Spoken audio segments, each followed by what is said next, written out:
وَالَّذِينَ هُمْ لِفُرُوجِهِمْ حَافِظُونَ.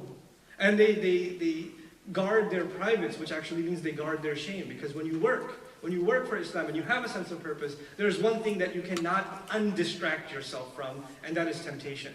That is attraction to the opposite gender. It's impossible for you to undo that.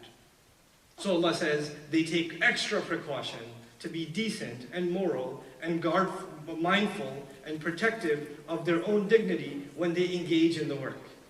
MSA students, when you engage in MSA work, mind yourself. Don't be too chummy with the brothers. Don't be too friendly with them. Don't do that. You have a higher purpose. You're distracting yourself. This is not right. She is somebody's future wife. You're like, well, what about me? Well, how many are you going to say that about, man? Every 10 minutes, that one could work.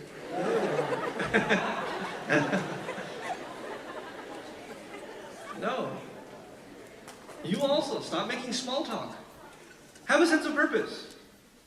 You know, Islam doesn't let you become like this. It doesn't let you have frivolous interactions. Not because in and of themselves they are evil and they lead to evil, that's true, but actually because you have something much more important to do. You don't have time for that.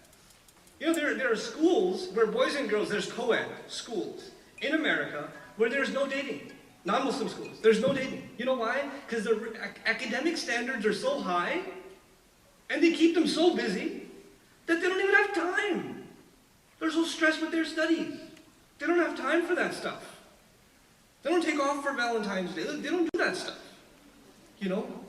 The fact that you're engaged in something like that, or you're spending a little too much time looking at pictures on Facebook, or, you know, becoming somebody's friend, or commenting this and that, you know what that means? You just haven't found purpose yet. That's what that means. Forget halal and haram. I'm not even here to talk to you about that. I'm here to talk to you about you're on a mission. You're forgetting you're on a mission.